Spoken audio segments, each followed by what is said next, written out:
అందరికీ నమస్కారం. సంస్కృతంలో ఒక సూక్తి ఉంది. సుకవిత యజ్జస్తి రాజ్యేన కిం. మంచి కవిత ఉంటే రాజ్యంతో పని ఏమిటి? ఇందులో ఉండే తాత్పర్యం ఏంటంటే, మంచి కవి రాజును కూడా శాసించి అతని కంటే ఎక్కువ వైభవాన్ని పొందేవాడు అనేటువంటి అర్థం. అటువంటి అంశాన్ని ఆధారం చేసుకుని ఒక విషయాన్ని ఇప్పుడు ముచ్చరించుకుందాం. ఒకనాడు శ్రీనాథ మహాకవి తన ప్రజ్ఞా పాఠవాలని ప్రదర్శించేటువంటి అంశంలో భాగంగా అనవేమారెడ్డి ఆస్థానాన్ని సందర్శించాడు.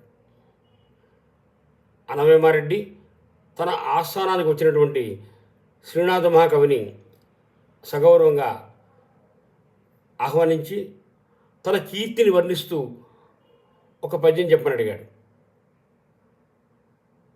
శ్రీనాథ మహాకవి వెంటనే ఆసుగా ఒక పద్యాన్ని చెప్పాడు. అనవేమ మహీపాల స్వస్యస్తు తవ బాహవే ఆహవే రిపుదోర్దండ చంద్రమండల రాహవే.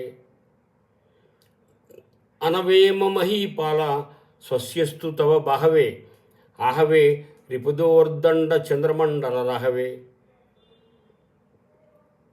ఓ అనవేమ మహారాజా, తవ బాహవే స్వస్యస్తు, నీ బాహునకు శుభం కలుగాక. నీ భుజం ఎటువంటిది? ఆహవే యుద్ధమునందు రిపుదోర్దండ చంద్రమండల రాహవే, శత్రురాజు యొక్క భుజము అనేటువంటి చంద్రమండలానికి రాహు వంటిది. ఏ విధంగా రాహు చంద్రమండలాన్ని కబడిస్తుందో అదేవిధంగా నువ్వు యుద్ధంలో శత్రురాజుని కబడిస్తావు అనేటువంటి అర్థం వచ్చేలాగా ఈ పద్యాన్ని చెప్పాడు. ఇది రాజుకు బాగా నచ్చింది. తనని ఇంత బాగా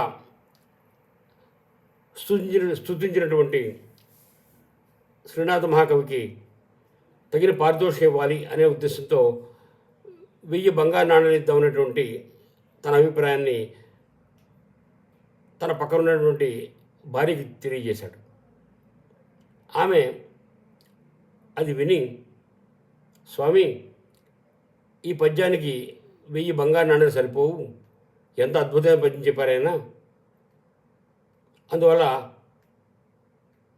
2000 బంగారు నాణ్యాలు ప్రకటించండి అంది. రాజు మంత్రితో, ఓ మహామంత్రి, ఈ పద్యానికి 2000 బంగారు నాణ్యాలు మేము కవికి ఇద్దామని సంకల్పించుకున్నాం, నీ అభిప్రాయం ఉంటున్నాడు. ఓ మహారాజా, అక్షర లక్షలు విలువ చేసేటువంటి పద్యం అది, మీరు 2000 బంగారు నాణ్యాలు ఇవ్వడం అంత సమంజసంగా లేదు, కాబట్టి ముచ్చటగా 3000 బంగారు నాణ్యాలు ప్రకటించండి అన్నాడు. రాజు అందుకు సమ్మతించి శ్రీనాథ మహాకవికి 3000 బంగారు నాణ్యాలు ఇవ్వడానికి సంకల్పించుకుని సభలో ప్రకటించాడు. అప్పుడు శ్రీనాథ మహాకవి లేచి, ఓ మహారాజా, మీరు నాకు 3000 బంగారు నాణ్యాలు ఇవ్వడం ఏమిటి? నేను మీకు 4000 ఇచ్చాను, నేను ఇచ్చిన దానికంటే మీరు తక్కువ ఇవ్వడం సమంజసంగా ఉందా అని అడిగాడు. అదేంటయ్యా, నువ్వు నాకు 4000 ఇవ్వడం ఏంటన్నాడు. ఒకసారి వినండి మహారాజా. అనవేమ మహీపాల, అందులో వే ఉంది.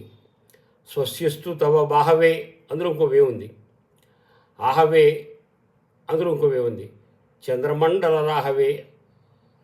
ఈ విధంగా నేను మీకు 4000 ఇస్తే మీరు నాకు 3000 ఇవ్వడం ఏం బాగుంది అని అడిగాడు. అతని యొక్క చమత్కారాన్ని అర్థం చేసుకున్నటువంటి రాజు, అటైతే నీ పద్యానికి 5000 బంగారు నాణ్యాలు ఇస్తాను అని ప్రకటించాడు. ఓ మహారాజా, మేము 6000 నియోగ బ్రాహ్మణులం, నువ్వు 5000 ఇస్తే అది మా యొక్క స్థాయికి తగ్గించి ఇవ్వడం కదా, అందువల్ల మేము దాన్ని అంగీకరించాం. మేము 6000 నియోగ బ్రాహ్మణులం, ఆ తర్వాత ఇంకా మంచిది కాదు, కాబట్టి మీరు ఆలోచించుకోండి మహారాజా అన్నాడు. అప్పుడు రాజు జాగ్రత్తగా ఆలోచించి అతనికి 8,000 బంగారు నాణ్యాలు ప్రకటించడం జరిగింది. ఈ విధంగా కవులు తమ ప్రతిభతో తాము పొందవలసినటువంటి గౌరవాలని సత్కారాలని పొందేవారు అనడానికి ఈ శ్లోకం మంచి ఉదాహరణగా కనిపిస్తుంది. శ్లోకం మరోసారి చూద్దాం. అనవేమ మహీపాల స్వస్యస్తు తవ బాహవే ఆహవే రిపుదోర్దండ చంద్రమండల రాహవే. నమస్కారం.